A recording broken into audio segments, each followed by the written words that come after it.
Bienvenidos a esta escuela dominical, edificando y desafiando a los cristianos para Cristo, en su diario Caminar con Dios.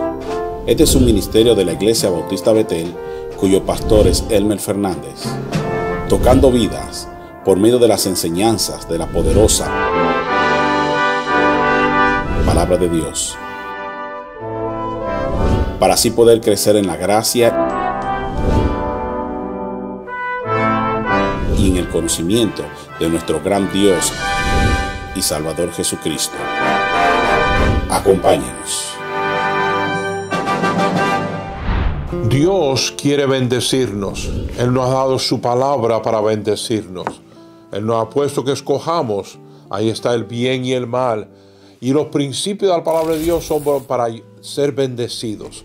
Por eso tenemos la clase de escuela dominical, para estudiar la palabra de Dios. Gracias por tomar tiempo ahora para estudiar. Y yo oro que Dios te bendiga por causa de tu estudio de su palabra. Yo sé que lo hará. Disfruta la clase.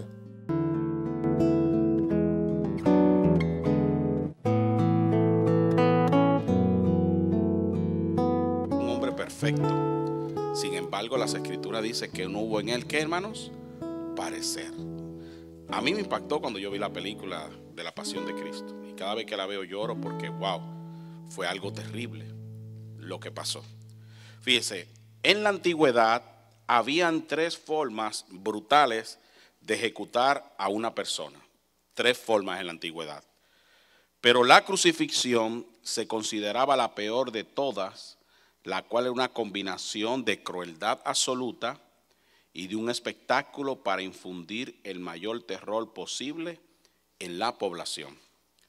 Una crucifixión era un macabro método de ejecución de los tiempos de los romanos, y este método era una ejecución pública que se describía como una forma de muerte lenta y dolorosa en el prisionero, donde se le clavaban los pies y las manos en un póster de una forma vertical, horizontal, formando así una cruz. Este tipo de muerte era llevado a cabo por aquellos a quienes se le quería causar más dolor y escarnio. O sea, cuando una persona lo suicidaban, era un tiro, o le hacían algo, o por espada, ya mismo quedaba. Pero este tipo de muerte, hermano, era una muerte tan dolorosa y un escarnio. Mire, en la crucifixión era algo muy bien planeado. ¿Cuáles eran los pasos cuando una persona era llevada a la crucifixión? Número uno, la víctima de la crucifixión al principio era azotada o golpeada brutalmente. Antes de llevarlo a la crucifixión era golpeado. Segundo, se le obligaba a llevar el gran madera, la madera o el travesaño, o sea, esa madera que usted ve aquí hacia al vertical, al lugar de la crucifixión. Tercero, cuando la víctima llegaba al lugar de la crucifixión, se le desnudaba para humillarla aún más. Fíjese. Cuarto, se le obligaba a estirar los brazos en la viga transversal, donde se le clavaban en las manos o aquí en las palmas, y los clavos eran atravesados por las muñecas. Quinto, después de sujetar ese palo largo, los verdugos clavaban también los pies de la víctima en la cruz. Sexto, cuando la víctima estaba atada en la cruz, todo su peso se apoyaba en los tres clavos, la cual hacía que el dolor se propagara por todo el cuerpo. Séptimo, los brazos de la víctima se estiraban de tal manera que causaban calambres, parálisis en los muslos del pecho, imposibilitando la respiración, a no ser que una parte del peso fuese soportada por los pies. Octavo, además de soportar el dolor insoportable causado por los clavos en los pies, la espalda desnuda de la víctima se frotaba contra el áspero madero de la cruz. Ahora, póngase usted a pensar, la Biblia dice que Jesús murió por nuestros pecados, etcétera, etcétera. Pero vamos a poner a pensar esto, hermanos. ¿Cómo fueron los momentos de Jesús, del cuerpo de Jesús? Porque acuérdense, aunque era 100% Dios, también 100% hombre. Pero mire, Desde el momento que lo apresan en el huerto de Edén, comienza la agonía. Comienza lo físico, comienza un sudor que eran como grandes gotas de sangre. Imagínese usted. Eso en la ciencia se dice que es una combinación de sudor con sangre. Y vamos a verlo más adelante en un video para que usted vea. O sea, cómo fue esa agonía cuando fue llevado preso. Me imagino esa adrenalina, cómo estaba todo, lo apresan, lo llevan en ese momento, cómo fue, dice que su agonía era tan intensa, hermano, porque él sabía lo que iba a padecer. ¿Cómo fueron en ese momento cuando fue tomado preso en el Monte de los Olivos? Fue llevado por Caifás, después ante Pilato y después Herodes. ¿Qué sentía su cuerpo en ese momento? Pues recuérdese, Dios pero también hombre. Primero sintiendo ese sudor como grandes gotas de sangre. Después el que se estén burlando de él. Si eres el Hijo de Dios, tú eres el Rey, pues profetiza, y lo golpeaban con una caña. ¿Qué sentía su cuerpo en ese momento? Cuando fue azotado, hermanos. Dice que tenían látigos, y en cada látigo, cada hebra de los látigos tenían pedazos de cristal afilado, hermano. Y cuando agarraba la piel y jalaba, lo desgarraba. Y dice que ese tipo de tortura llegaba un momento en donde la espina dorsal del individuo se le veía. Por eso dice la escritura, aquí dice el profeta Isaías, que fue desfigurado, hermanos. Imagínense, ¿qué sentía su cuerpo en ese momento? Imagínense cómo comenzó a botar toda esa sangre, y a la misma vez comenzó a ver el deshidratamiento, la agonía. ¿Qué sintió su cuerpo? Cuando Pilato lo condena, lleva la cruz, que se cree que pesaba más de 50 kilogramos, y era aproximadamente de 500 a 60 metros hasta el Gólgota, el lugar de la calavera. Pero imagínese usted, había sufrido la agonía, sus sudores como grandes gotas de sangre. Cuando fue tomado preso, iba siendo golpeado mientras tanto. Ya cuando fue llevado para ser azotado, ya estaba prácticamente desfigurado su rostro. Y luego fue azotado, y luego le dice, tiene que llevar este madero de más de 50 kilogramos, de 500 a 60 metros, hacia un monte, una parte alta que era afuera de la ciudad. Imagínense qué iba sintiendo ese cuerpo. Los clavos que atravesaron sus manos y las muñecas. Dice que eran clavos que atravesaban tanto la muñeca como la madera. Uno lo pone que fue acá en las manos y también aquí o en la muñeca, porque si lo hubiesen aquí se desgarraba por el peso, pero fue traspasado aquí. Aquí agarraba los tendones y parte del hueso, y eso lo mantenía él tendido sobre el madero. Imagínese usted qué habrá sentido ese cuerpo. ¿Se ha hincado usted alguna vez con un clavo? Ahora imagínese 3. Uno en cada mano y luego entre los pies, y luego quedaba suspendido. ¿Y sabe lo más duro de esto? Que se le rompían los pies al crucificado. ¿Sabe por qué? Porque si ellos levantaban los pies así podían coger algún respiro, pero por eso le rompieron los pies, las piernas a los otros 2 malhechores, para que no pudieran respirar. Ya cuando fueron a donde Jesús no lo hicieron porque ya había muerto. Pero imagínese usted, hermano, usted no puede respirar allí colgando, desangrentándose, y luego que le pegan a uno por los pies. Y no solamente eso, el tiempo que duró en agonía fueron de 12 a 13 horas. Póngase usted a pensar, cuando usted se ha hincado con un clavo, usted se lo saca. Ahora imagínese usted, si uno con una estilla, ¿verdad? ¿Cómo uno se siente con una estilla en un dedo y pasan días? Qué molestoso es, hasta pus coge, ¿no? Ahora imagínese durar 12 a 13 horas colgado en un madero, en forma así, y tu cuerpo suspendido en el aire, solamente sosteniéndose aquí y con los pies de abajo y con imposibilidad de poder respirar. Imagínense qué cosa tan difícil.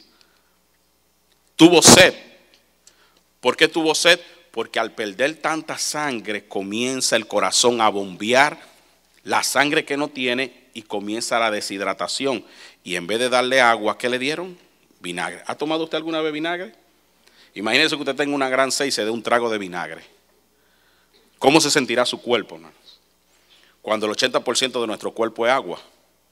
Y en vez de tener agua, le dieron vinagre. ¿Cómo se habrá sentido ese trago que bajó por la garganta de nuestro Señor Jesucristo hasta el esófago? Imagínense cuando eso entró en el estómago, cómo le había ardido, porque es ácido. Pero fíjese esto.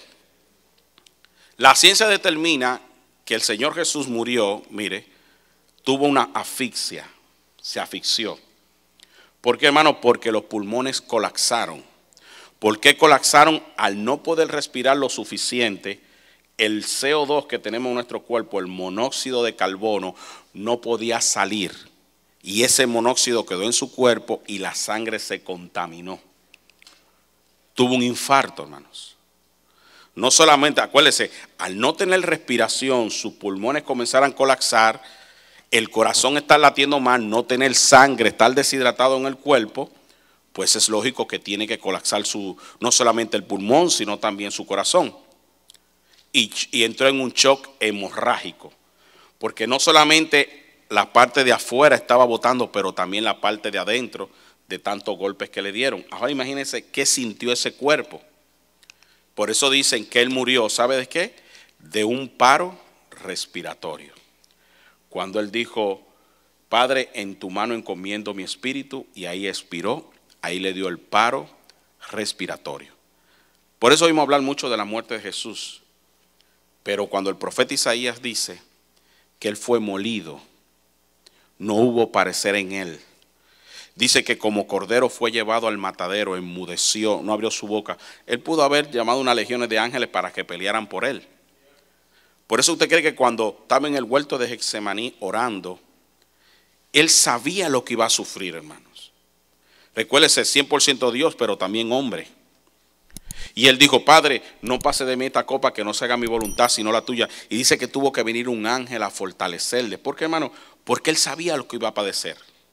Imagínense, su hermosura era más que cualquier hijo de los hombres y no quedó en él parecer. Él fue desfigurado, fue un pedazo de carne, fue mutilado, hermanos.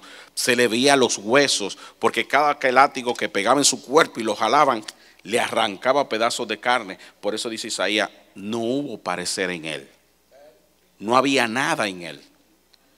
Y al final entonces muere de un paro respiratorio. Quiero que usted vea este pequeño video, son unos 6 minutos, para que alguien, un doctor, explica cada parte que fue sufriendo el cuerpo del Señor Jesucristo. Quiero que usted preste atención, por favor.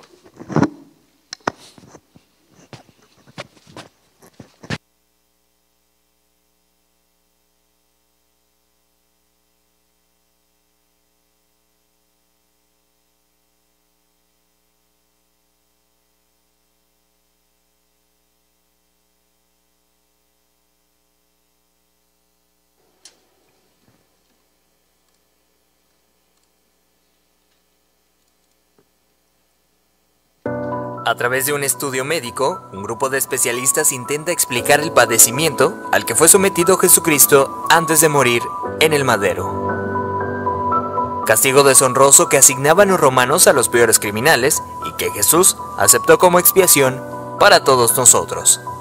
Con 33 años de edad, Jesús sufrió el castigo más cruel y abominable, ocasionándole una muerte lenta y extremadamente dolorosa, padeciendo al menos unas 18 horas. De acuerdo con el estudio, cuando Jesús suda sangre en el huerto de Getsemaní, descrito en el libro de Lucas 22:44, experimentó un suceso llamado hematidrosis, que normalmente se produce cuando hay un gran sufrimiento psicológico. En algunos casos, la ansiedad severa provoca la secreción de químicos que rompen los vasos capilares en las glándulas sudoríficas, emanando mezclas entre sudor y sangre. La madrugada en la que Jesús fue arrestado, ya debilitado por lo que le habría sucedido en el huerto, fue llevado ante Sanedrín y Caifás, el sumo sacerdote. Fue golpeado por los soldados, quienes le pusieron una venda en los ojos para burlarse de él, le escupían y le abofeteaban. Para este entonces, a raíz de los golpes, ya su rostro empezaba a hacerse irreconocible debido a la hinchazón.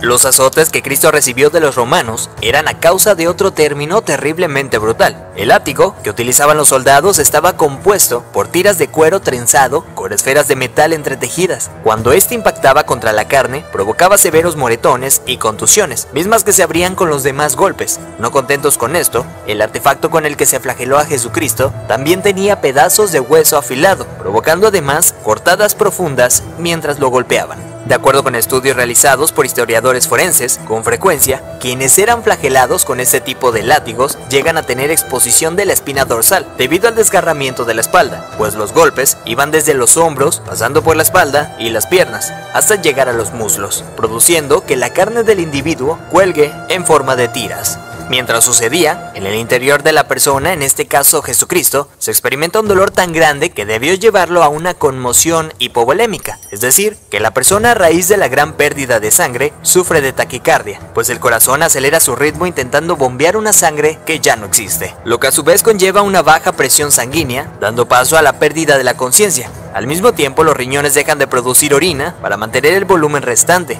Las personas empiezan a sentir una sed intensa, como reacción del cuerpo para intentar reponer la sangre perdida. Para ese entonces Jesús estaba tan débil que caminar debió ser extremadamente difícil. Aún así tuvo que cargar el pesado madero de aproximadamente 75 kilogramos hacia el lugar de su ejecución. Durante el trayecto nuestro Señor fue humillado, escupido, despreciado por la multitud hasta que se desplomó. Evento que sirvió para que un soldado romano le diera la orden a Simón que llevara el madero un tiempo por él.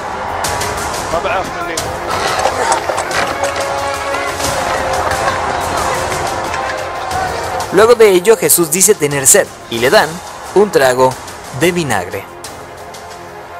Los criminales condenados a esta pena eran amarrados. No obstante, a Jesús le clavaron de forma horizontal, con las manos abiertas. La viga llamada patibulum aún no se había unido al madero, colocado de forma vertical permanente. Los clavos que se usaban para este hecho eran de entre 13 a 18 centímetros de largo, afilados en punta, con el objetivo de que éste atravesara el nervio mediano. Al romperse ese tendón y poner las muñecas clavadas, Jesús fue forzado a utilizar todos los músculos de su espalda desgarrada para poder respirar.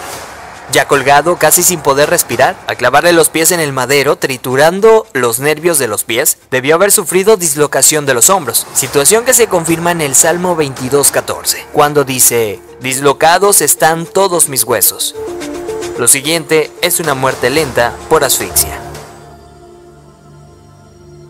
Conforme se iba disminuyendo la frecuencia respiratoria de Jesús, entra en lo que se llama acidosis respiratoria. Dicho en otras palabras, es cuando el dióxido de carbono de la sangre se disuelve con el ácido carbónico, lo cual produce un aumento notable en la acidez de la sangre, lo que lleva a que el pulso sea irregular. De hecho, al sentir su corazón latir de forma errática, hubiera sido un indicador claro para Jesucristo que estaba a punto de morir. Y es entonces cuando probablemente pudo haber pronunciado aquella frase: «Padre, en tus manos encomiendo mi espíritu», para después morir de un paro cardíaco.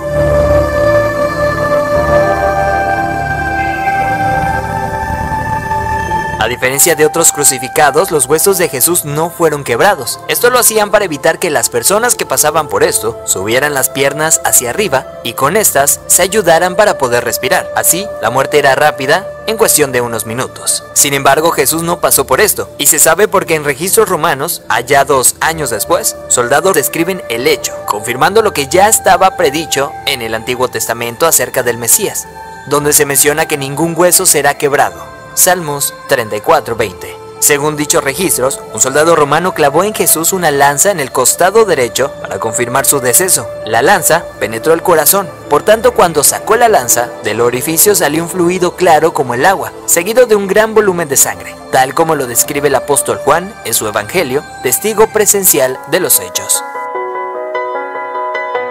De acuerdo con la medicina, está más que evidenciado el sufrimiento que Jesús fue sometido siendo inocente. Esto es lo que sufrió el Hijo del Hombre para que tú y yo tengamos acceso al Padre y seamos perdonados.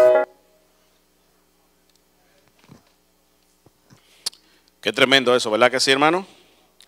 Uno lo ve como, bueno, Él murió por mis pecados y todo eso, pero no nos ponemos a pensar cómo fue que murió. A mí, de verdad que a mí me sorprendió mucho y me impactó ver cómo Jesús fue puesto en nuestro lugar. Y para finalizar, mire cómo dice Isaías, capítulo 53. Vamos a leer aquí. Isaías 53, versículo 3, donde el profeta, inspirado por el Espíritu Santo, le mostró lo que los médicos forenses dicen de qué manera Jesús iba a morir. Él lo dijo de esta manera, Isaías capítulo 53, versículo número 3. ¿Están ahí, hermanos? Despreciado y desechado entre los hombres, varón de dolores, experimentado en quebranto, y como escondimos de él su rostro, y fue menospreciado y no le estimamos. Ciertamente llevó él nuestras enfermedades, sufrió nuestros dolores, y nosotros le tuvimos por azotado, por herido de Dios y abatido. Mas él herido fue por nuestras rebeliones, molido por nuestros pecados. El castigo de nuestra paz fue sobre él, y por su llaga fuimos nosotros curados.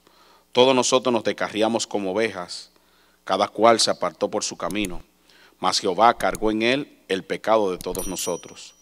Angustiado él y afligido, no abrió su boca, y como cordero fue llevado al matadero, y como oveja delante de sus trasquiladores, enmudeció y no abrió su boca.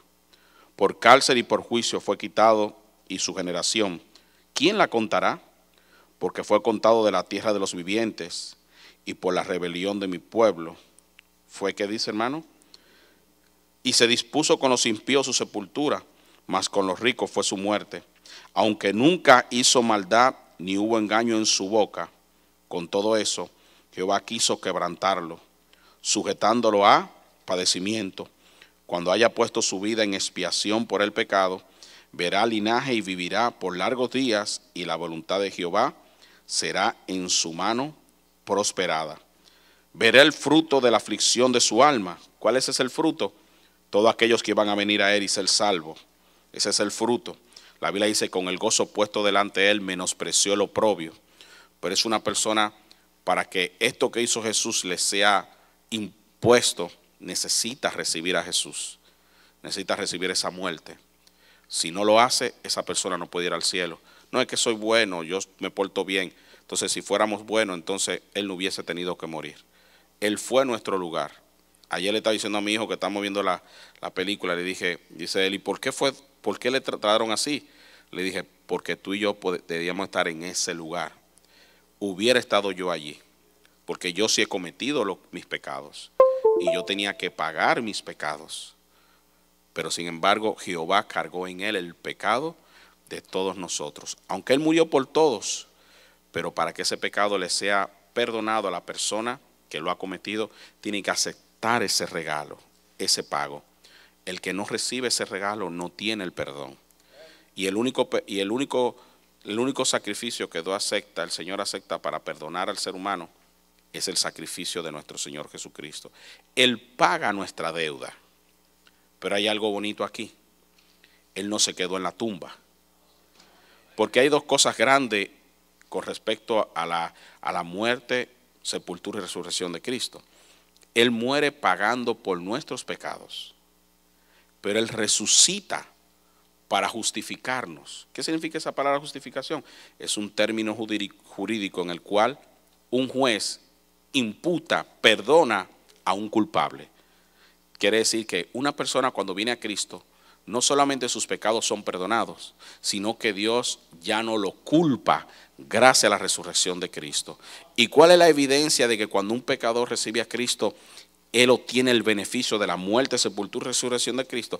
Bueno, cuando esa persona recibe a Cristo, obtiene la paz de Dios, gracias a la muerte. Y gracias a la resurrección, esa persona tiene una nueva vida. Por eso que el que viene a Cristo es una nueva criatura.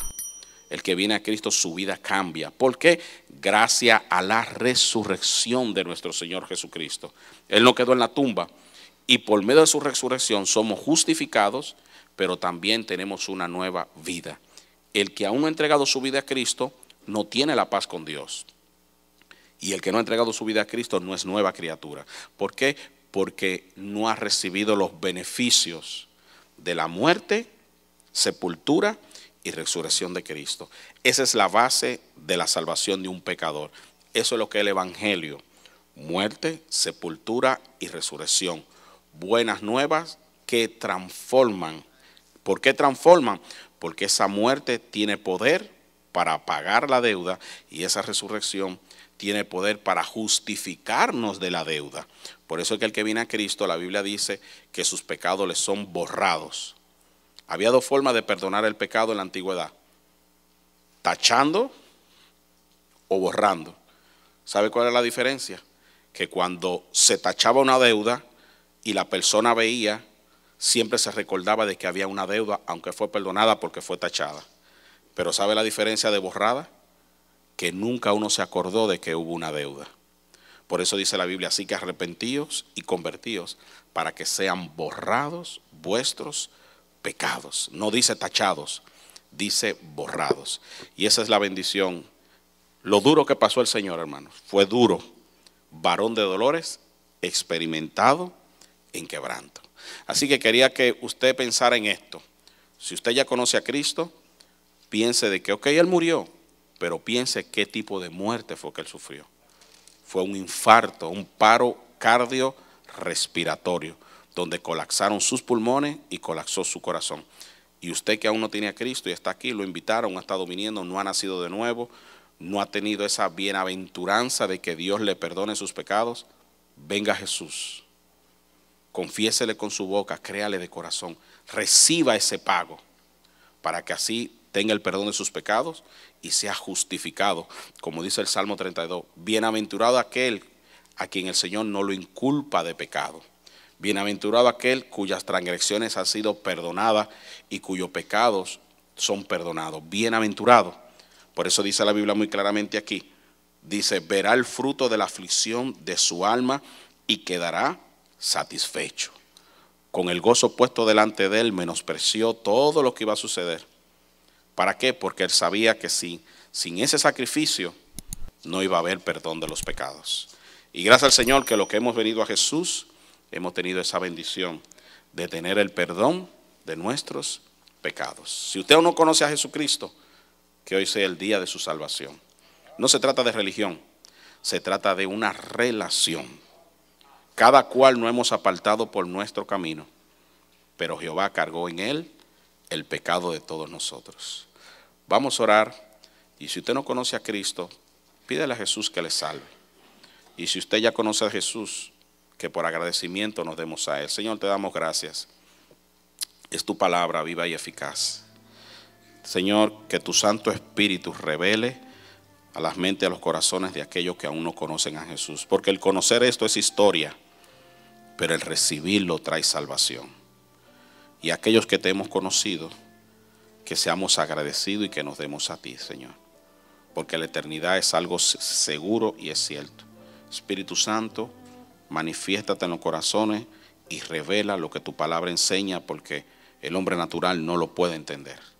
Obra, mi Dios, te lo pedimos, que en la segunda parte del servicio tú obres, toques corazones en el nombre de Jesús.